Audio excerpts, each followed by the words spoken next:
अरबों का एक मशहूर बुत जो सफ़ा और मरवा पहाड़ियों पर पूजा जाता था। ये वो बुत थे जिसे लोगों ने अपने हाथों से नहीं तराशे थे, बल्कि ये जीते जागते हकीकी इंसान थे।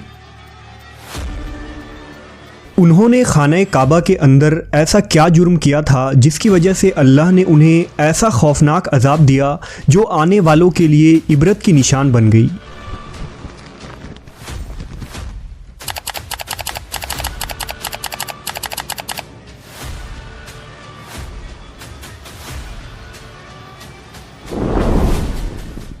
जब से खाना काबा तामीर हुआ तब से लेकर अब तक जिसने भी बैतुल्लाह की बेहुरमती की या बेहुरमती करने की कोशिश की तो अल्लाह ने उनका वो हशर किया कि रहती दुनिया तक इबरत का निशान बनकर रह गए, फिर चाहे वो दुनिया का ताकतवर बादशाह अब्रहा और उसके हाथियों का लश्कर ही क्यों ना हो।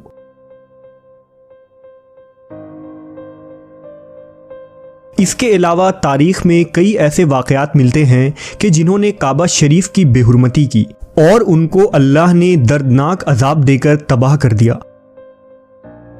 इसकी एक मिसाल इसाफ व नाइला है। इसाफ बिन याला और नाइला बिनते ज़ैद दरअसल कबीला बनी जुरहुम के एक मर्द व ज़न थे। नाइला एक खूबसूरत और हसीन लड़की थी जो अपने कबीला में यमन के किसी इलाके में रहा करती थी। ये खूबसूरत हसीना कबीला बनी जुरहम में अपने हुस्न की नुमाइश किया करती थी। वो फहश लिबास पहनकर घर से निकलती थी और कबीला के नौजवान उसके पीछे पीछे चलते थे। हर कोई उससे ताल्लुकात का ख्वाहिशमंद था। उन्हीं लोगों में कबीले के सरदार का बेटा भी शामिल था जिसका नाम इसाफ बिन याला था। इसाफ और नाइला आपस में मोहब्बत कर बैठे और ये मोहब्बत बहुत ही जल्द खबासत में बदल गई। उन्होंने आपस में नाजायज़ ताल्लुकात कायम कर लिए और जब कभी मौका मिलता तो दोनों जिना में मशगूल हो जाते। इस तरह ये सिलसिला यूं ही चलता रहा। जब उनके घर वालों को इसका इल्म हुआ तो वो उनके खिलाफ हो गए, जिस वजह से उनके मिलने पर पाबंदी लगा दी गई। एक दफ़ा का वाक़या है कि बनी जुरहम का एक काफ़िला हज करने के लिए मक्का के लिए रवाना हुआ तो ये दोनों भी उस काफ़िले के साथ हज के लिए चल दिए। काफ़िला मक्का पहुंचा और ये हज के अय्याम थे। उन्हीं दिनों का वाक़या है कि एक रोज़ काबा में लोगों की तादाद बहुत ही कम थी और आसपास कोई भी मौजूद न था। लिहाजा शैतान ने उनके दिलों में वसवसा डालना शुरू कर दिया। वो दोनों खाने काबा में दाखिल हो गए और इस तन्हाई के आलम में जिना करने लगे। उनके इस खबासत और काबा की बेहुरमती पर ज़मीन और आसमान कांप उठा। समुंदर की मौजें जोश मारने लगी और अल्लाह की तरफ से अजाब नाजिल हो गया। हुआ यूं कि जब वो खाना काबा के अंदर बदफेली कर रहे थे तो उसी वक्त उनकी रूहें कब्ज़ कर ली गईं और उनके गोश्त पोश्त के जिस्म पत्थर के बनते चले गए। ये लम्हा इंतहाई खौफनाक और अजीबो गरीब था। दो जिंदा इंसान अजाब इलाही के तहत अब पत्थर के बन चुके थे।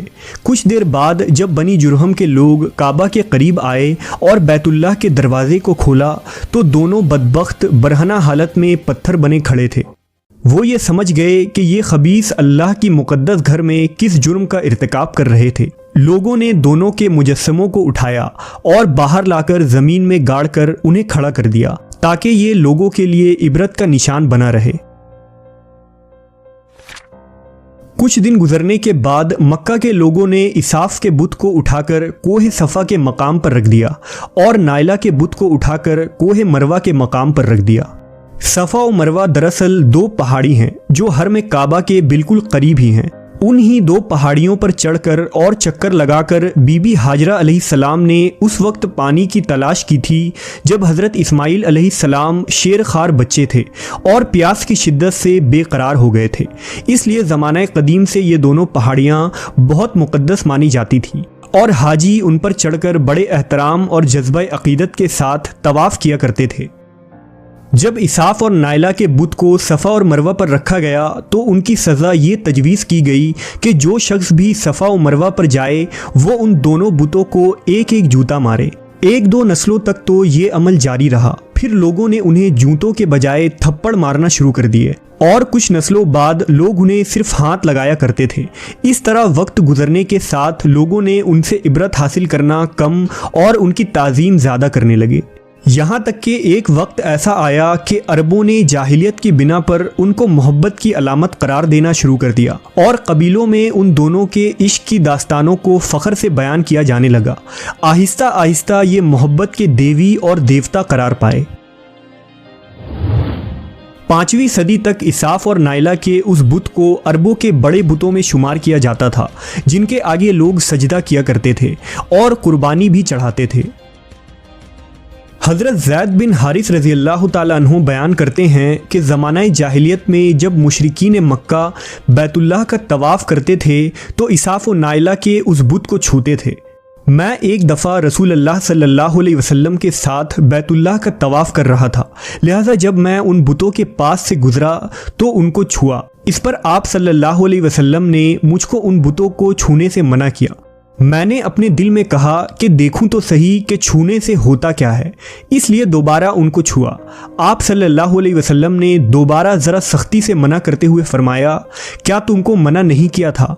हज़रत ज़ैद फरमाते हैं कि अल्लाह की कसम, उसके बाद कभी किसी बुत को मैंने हाथ नहीं लगाया और मैं कसम खाकर कहता हूँ कि नबी सल्लल्लाहु अलैहि वसल्लम ने कभी भी किसी बुत को नहीं छुआ था, यहाँ तक कि अल्लाह ने आपको नबूवत अता फरमा दी और आप पर वही नाजिल होने लगी। एक दिन रुश्द हिदायत का एक सूरज तुलू हुआ जिससे ये पूरा खत्ता जगमगा उठा। हुजूर पाक सल्लल्लाहु अलैहि वसल्लम नबूवत के ओहदे पर फायज हुए। आप सल्लल्लाहु अलैहि वसल्लम ने दावत व तबलीग का काम शुरू किया। 10 हिजरी में जब अल्लाह ने अरब में दीन इस्लाम को गालिब किया और मोहम्मद सल्लल्लाहु अलैहि वसल्लम ने मक्का फ़तह किया तो आप फ़तह के बाद हरम शरीफ में दाखिल हुए और आपने अपने भाई हज़रत अली के साथ मिलकर तमाम छोटे बड़े बुतों को तोड़ डाला। आप बुत तोड़ते जाते और ये फरमाते जाते कि हक़ आ गया और बातिल मिट गया। बेशक बातिल ने मिट जाना ही था। यहाँ तक कि खाना काबा तमाम बुतों से पाक हो गया। फिर आप सफ़ा और मरवा पर तशरीफ़ ले गए और इसाफ़ व नाइला के उस बुत को अपने मुक़द्दस हाथों से तोड़ डाले।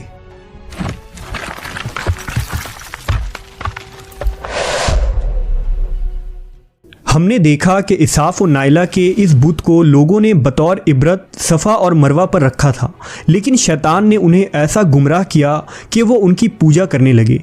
सिर्फ यही नहीं बल्कि जिना जैसे बदतरीन जुर्म जिसे काबा शरीफ के अंदर किया गया था, लोग इस दास्तान को फ़ख्र के तौर पर बयान करने लगे। होना तो ये चाहिए था कि उनके इस बदफेली पर लानत की जाती, लेकिन अरबों ने इस गुनाह को दास्तान इश्क बना दिया और इसाफ़ व नाइला को एक रोल मॉडल के तौर पर पेश करने लगे। बिल्कुल इसी तरह आज के इस फितने भरे दौर में यही कुछ हालात नज़र आते हैं, जहां अगर कोई शख्स किसी तरह का संगीन जुर्म करे तो लोग उसे हीरो की तरह बतौर नमूना पेश करते हैं। फ्रीडम, आज़ादी ख्याल और लिबरलिज़म के नाम पर हर तरह की खबासत और बुराई को खूबसूरत अंदाज में पेश करके उसकी भरपूर तायीद की जाती है। अल्लाह रब्बुल इज़्ज़त से दुआ है कि अल्लाह हमें हर किस्म की बुराइयों और फितनों से महफूज रखे और शैतान लईन के वसवसों और चालों से हिफाजत फरमाए।